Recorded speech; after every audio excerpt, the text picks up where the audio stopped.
Hey everybody, welcome to Wednesday, where we share words of wisdom. Please like, comment, share, and or subscribe to my YouTube channel, Kalia Patton. All right, now we're gonna go on into our topic. I hope your day went well. The topic for today is when you've been cut. All right, I don't have to go through definition with you when it's concerning cut because we know about cutting because we talked about it's cutting season.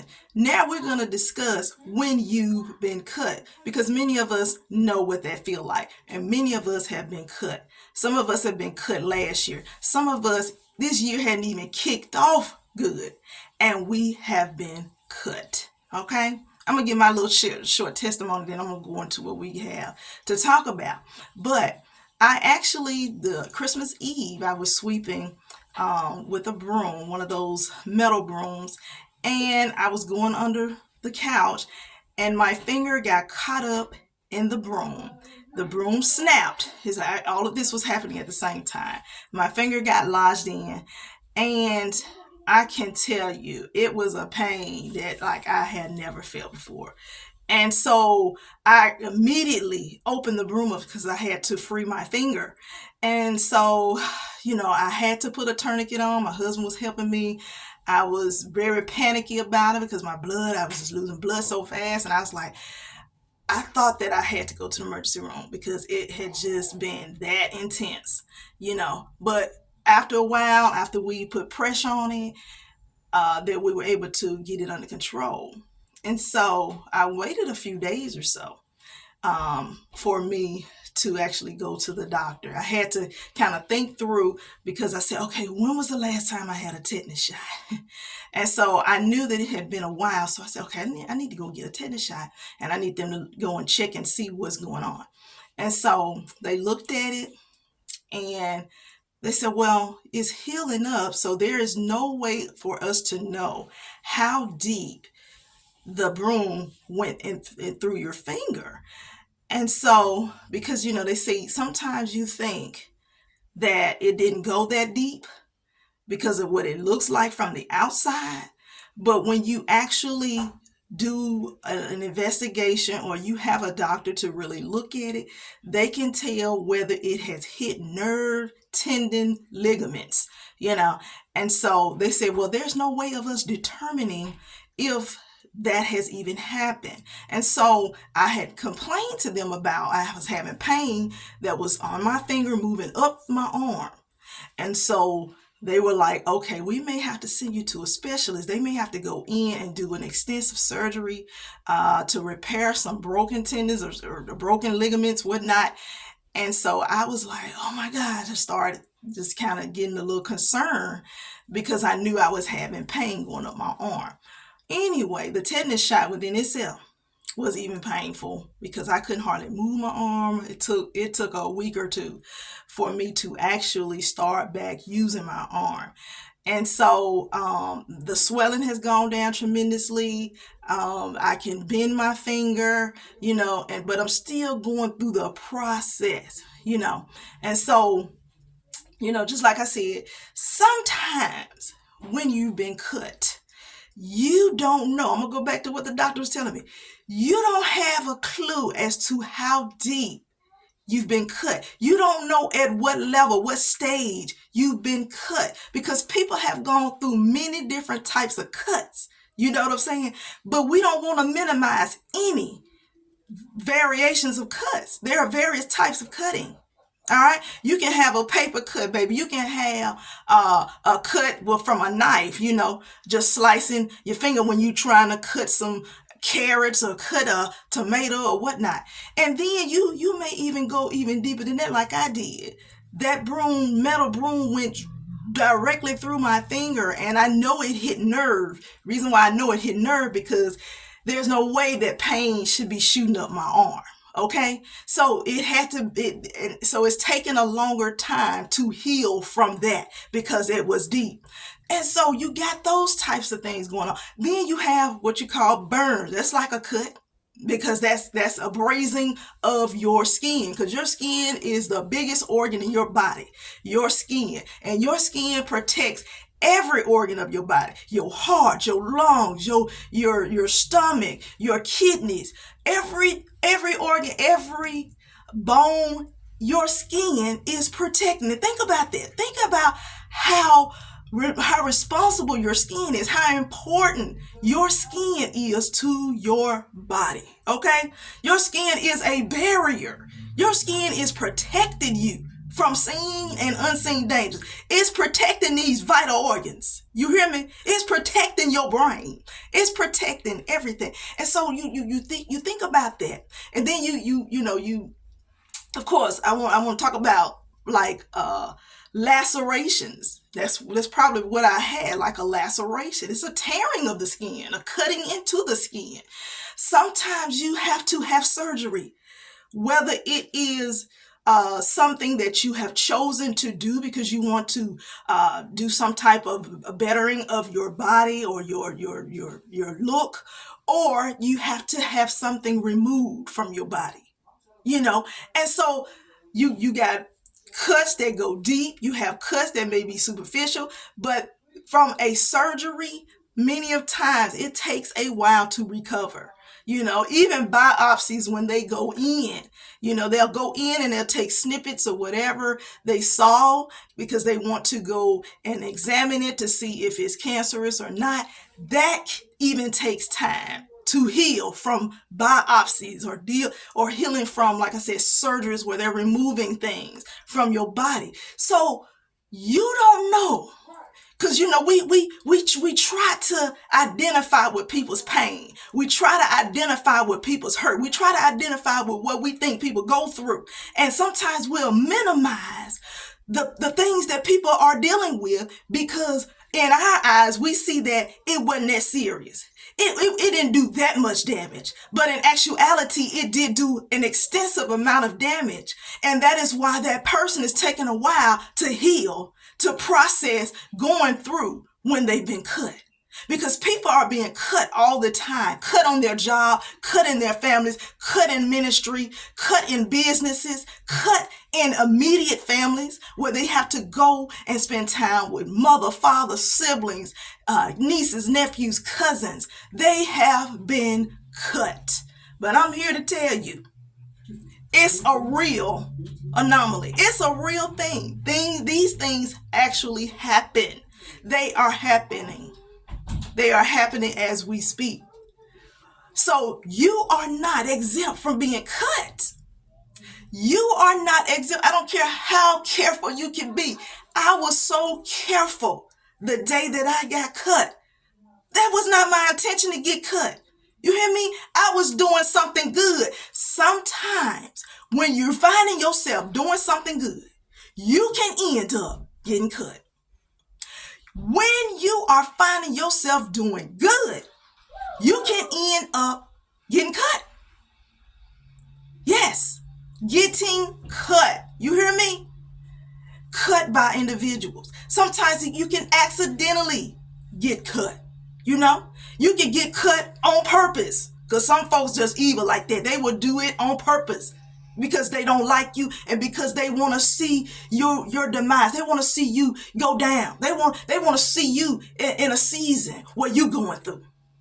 You see what I'm saying? And you can cut with your words, baby. And those words sometimes, ooh-wee, those words are abrasive. Those words, sometimes people say you can take them back. No, sometimes when you throw them out there, you got to be careful what you saying to folk. Because you cutting them with what's coming out of your mouth. You want to be careful because guess what? The Bible I read says you reap what you sow. So if you cutting folk with your mouth, if you cutting them with your mouth using words to destroy folk, you better believe that thing come back around. It's come back around. And when it come back around, oh man, you may not be prepared for that one. You may be down a while for that one.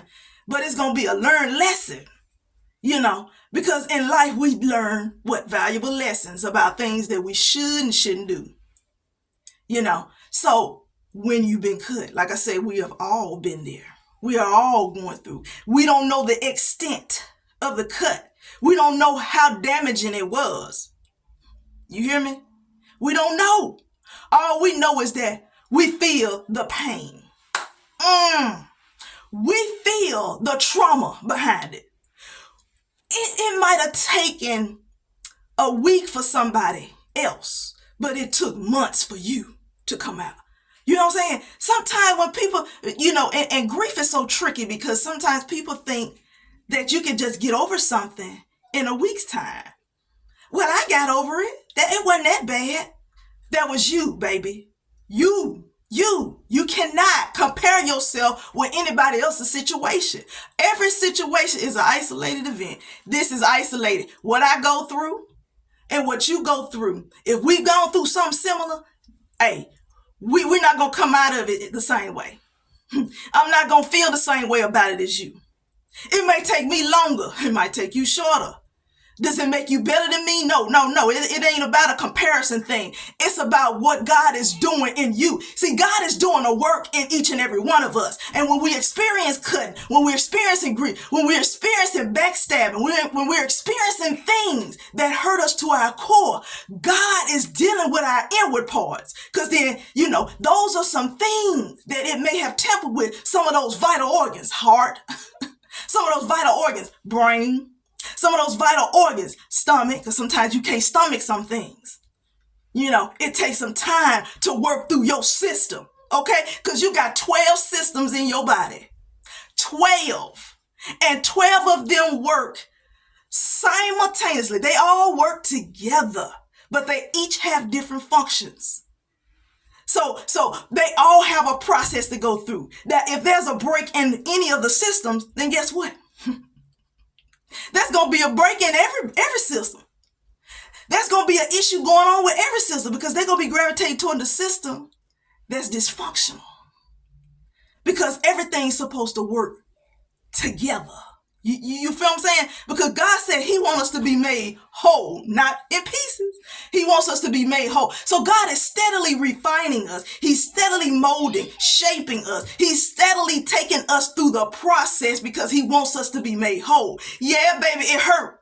But God said, I'm trying to make you whole. I got to take you through this process because I'm trying to make you whole. Do you feel what I'm talking about? Can you identify with where I'm going with this? And sometimes, you sit here and like, why did I allow this to happen? No, it's not by happenstance that it just happened. It feels like that because it happened to you. No, I could have avoided it. We don't think like that because God allowed it. Why? Because he wanted to take us through the process. He's still trying to what? Make us whole. Baby, who wants crumbs of cookies? I want a whole cookie when I'm eating the cookie. So when God said, when I look at you, I want to see wholeness. And so when I don't see wholeness, I just got to break you. I got to cut you. I got to take you through some stuff because I want to make you whole. Because when I created you whole. But life happened to you. You went through some things. So now we trying to get back to the original form of you, which is what? Being made whole. You are whole. You're an original. God created you for such a time as this. He has placed good things in you, good qualities, good abilities. You are like the apple of God's eye. You are something so precious and valuable. That is why you go through the pressing.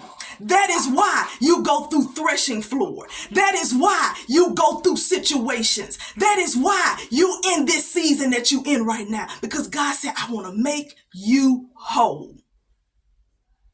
See, people can't do it. Drugs can't do it. Things that we do to please our flesh can't do it.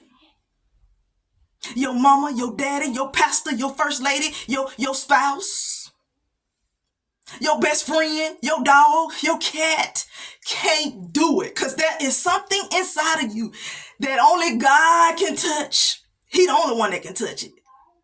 That's that special innermost part of your being. God said, I got that. You got to come to me, the source, in order to be made whole.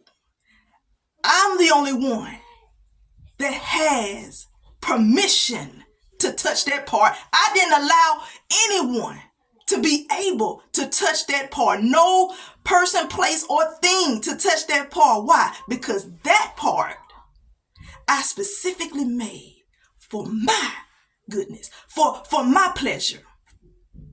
Because I'm God. And you got to come to the source to get the healing that you need. You have to come to the source to get the wholeness that you need. It ain't in no person. Some of us found out a long time ago it wasn't in no person. It wasn't in no thing. It wasn't in no organization. It wasn't in no business. Baby, it was all in God. When I came to myself, the prodigal son said that when I came to myself, when I realized where I was, I had to go back to my father. Come on now. I had to go back to my father because I realized I have been cut and I know the only one that can fix me. The only one that can perform this surgery. The only one that can heal me. The only one that can deliver me. The only one that can take me through this process is Jesus. He's the one. He's the one. Ain't no debating about it. Hands down. 10 toes down. He's the one. He's the one. And if you have not figured it out, then as you matriculate through life, you will find out that he's the only one. So when you've been cut, you know that he's the source. He's the one that you run to. It's a song said, who do I run to? He's the one that you run to. Yes, he's the one that we run into. Not to this stuff, because all of this stuff that's in this world, it can depreciate. It has expiration dates. You hear me?